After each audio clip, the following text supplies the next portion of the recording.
Hi, I'm Carrie-Anne and welcome to Crash Course Computer Science. The internet is amazing. In just a few keystrokes, we can stream videos on YouTube, hello, read articles on Wikipedia, order supplies on Amazon, video chat with friends and tweet about the weather. Without a doubt, the ability for computers and their users to send and receive information over a global telecommunications network forever changed the world. 150 years ago, sending a letter from London to California would have taken 2 to 3 weeks, and that's if you paid for express mail. Today, that email takes a fraction of a second. This million-fold improvement in latency, that's the time it takes for a message to transfer, juiced up the global economy, helping the modern world to move at the speed of light on fibre optic cables spanning the globe. You might think that computers and networks always went hand in hand, but actually most computers pre-1970 were humming away all alone. However, as big computers started popping up everywhere and low-cost machines started to show up on people's desks, it became increasingly useful to share data and resources, and the first networks of computers appeared. Today, we're going to start a 3-episode arc on how computer networks came into being, and the fundamental principles and techniques that power them.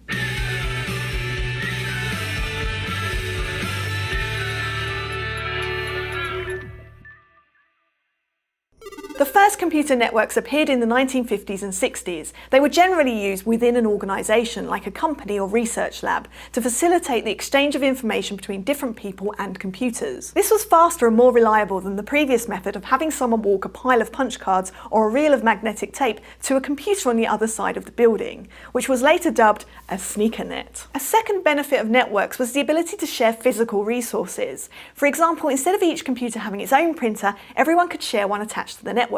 It was also common on early networks to have large shared storage drives, ones too expensive to have attached to every machine. These relatively small networks of close-by computers are called local area networks, or LANs. A LAN could be as small as 2 machines in the same room, or as large as a university campus with thousands of computers. Although many LAN technologies were developed and deployed, the most famous and successful was Ethernet, developed in the early 1970s at Xerox PARC, and still widely used today.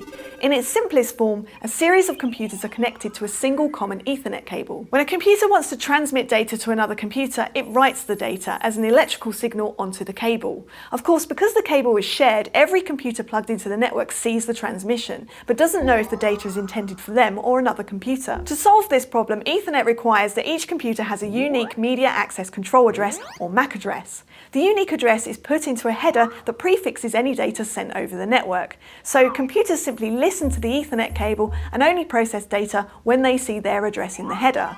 This works really well. Every computer made today comes with its own unique MAC address for both Ethernet and Wi-Fi. The general term for this approach is Carrier Sense Multiple Access, or CSMA for short. The carrier in this case is any shared transmission medium that carries data, copper wire in the case of Ethernet, and the air carrying radio waves for Wi-Fi. Many computers can simultaneously sense the carrier, hence the sense and multiple access, and the rate at which the carrier can transmit data is called its bandwidth. Unfortunately, using a shared carrier has one big drawback. When network traffic is light, computers can simply wait for silence on the carrier and then transmit their data. But as network traffic increases, the probability that 2 computers will attempt to write data at the same time also increases. This is called a collision, and the data gets all garbled up, like 2 people trying to talk on the phone at the same time. Fortunately, computers can detect these collisions by listening to the signal on the wire. The most obvious solution is for computers to stop transmitting, wait for silence, and then try again. Problem is, the other computer is going to try that too, and other computers on the network that have been waiting for the carrier to go silent will try to jump in during any pause. This just leads to more and more collisions. Soon, everyone is talking over one another and has a backlog of things they need to say, like breaking up with a boyfriend over a family holiday dinner. Terrible idea. Ethernet had a surprisingly simple and effective fix. When transmitting computers detect a collision, they wait for a brief period before attempting to retransmit. As an example, let's say 1 second.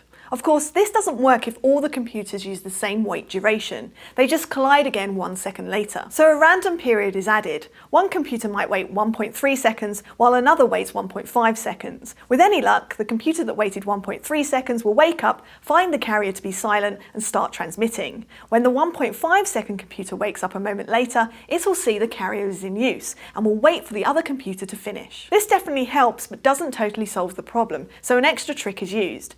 As I just explained, if a computer detects a collision while transmitting, it will wait 1 second, plus some random extra time. However, if it collides again, which suggests network congestion, instead of waiting another 1 second, this time it will wait 2 seconds. If it collides again, it will wait 4 seconds, and then 8, and then 16, and so on, until it's successful. With computers backing off, the rate of collision goes down, and data starts moving again, freeing up the network. Family dinner saved.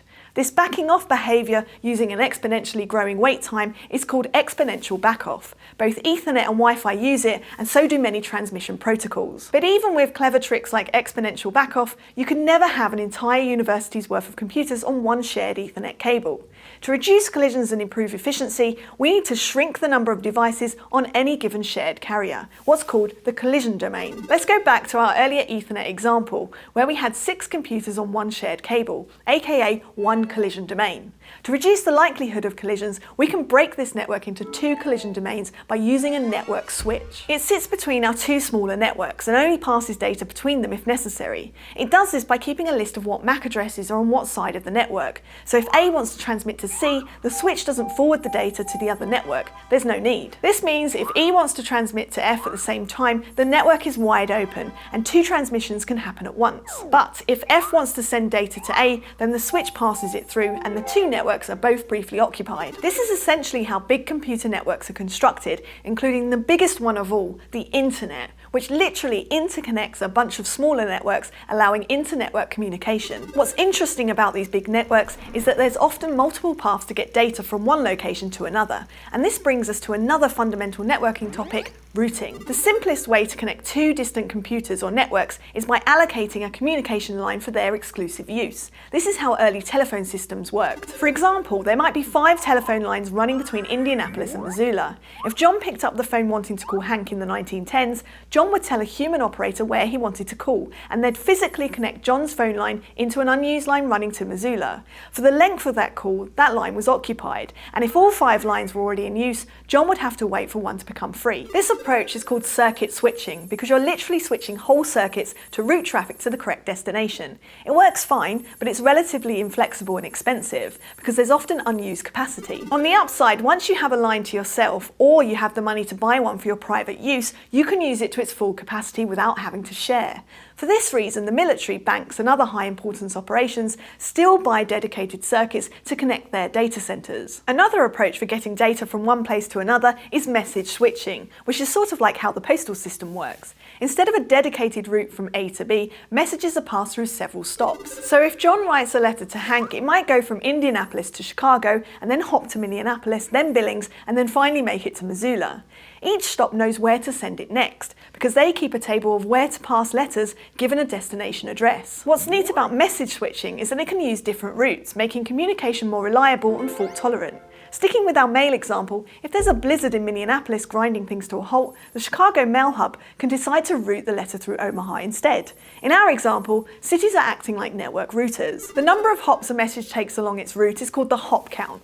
Keeping track of the hop count is useful because it can help identify routing problems. For example, let's say Chicago thinks the fastest route to Missoula is through Omaha, but Omaha thinks the fastest route is through Chicago. That's bad because both cities are going to look at the destination address, Missoula, and end up passing the message back and forth between them endlessly. Not only is this wasting bandwidth, but it's a routing error that needs to get fixed. This kind of error can be detected because the hop count is stored with the message and updated along its journey. If you start seeing messages with high hop counts, you can bet something has gone awry in the routing. This threshold is called the hop limit. A downside to message switching is that messages are sometimes big, so they can clog up the network because the whole message has to be transmitted from one stop to the next before continuing on its way. While a big file is transferring, that whole link is tied up. Even if you have a tiny 1 kilobyte email trying to get through, it either has to wait for the big file transfer to finish or take a less efficient route. That's bad. The solution is to chop up big transmissions into many small pieces called packets. Just like with message switching, each packet contains the destination address on the network, so routers know where to forward them. This format is defined by the Internet Protocol, or IP for short, a standard created in the 1970s. Every computer connected to a network gets an IP address. You've probably seen these as 4 8-bit numbers written with dots in between. For example, 172.217.7.238 is an IP address for one of Google's servers. With With millions of computers online all exchanging data, bottlenecks can appear and disappear in milliseconds. Network routers are constantly trying to balance the load across whatever routes they know to ensure speedy and reliable delivery, which is called congestion control. Sometimes different packets from the same message take different routes through a network. This opens the possibility of packets arriving at their destination out of order, which is a problem for some applications. Fortunately, there are protocols that run on top of IP, like TCP/IP, that handle this issue. We'll talk more about that next week. Chopping up data into small packets and passing these along flexible routes with spare capacity is so efficient and fault tolerant, it's what the whole internet runs on today. This routing approach is called packet switching. It also has the nice property of being decentralized, with no central authority or single point of failure. In fact, the threat of nuclear attack is why packet switching was developed during the Cold War. Today, routers all over the globe work cooperatively to find efficient routings, exchanging information with each other using special protocols, like the Internet Control Message Protocol, ICMP, and the Border Gateway Protocol, BGP. The world's first packet switch network and the ancestor to the modern internet was the ARPANET, named after the US agency that funded it, the Advanced Research Projects Agency. Here's what the entire ARPANET looked like in 1974. Each smaller circle is a location, like a university or research lab, that operated a router. They also plugged in one or more computers. You can see PDP-1s, IBM System 360, and even an Atlas in London connected over satellite link. Obviously, the internet has grown by leaps and bounds in the decades since. Today, instead of a few dozen computers online, it's estimated to be nearing 10 billion, and it continues to grow rapidly, especially with the advent of Wi-Fi connected refrigerators, thermostats, and other smart appliances, forming an Internet of Things. So that's part one, an overview of computer networks. Is it a series of tubes? Well, sort of. Next week, we'll tackle some higher level transmission protocols, slowly working our way up to the World Wide Web. I'll see you then. Crash Course Computer Science is produced in association with PBS Digital Studios. At their channel, you can check out a playlist of shows like Braincraft, Comanidi, and PBS Infinite Series. This episode was filmed at the Chad and Stacey Emmergold studio in Indianapolis, Indiana, and it was made with the help of all these nice people and our wonderful graphics team, Thought Cafe. Thanks for the random access memories. I'll see you next time.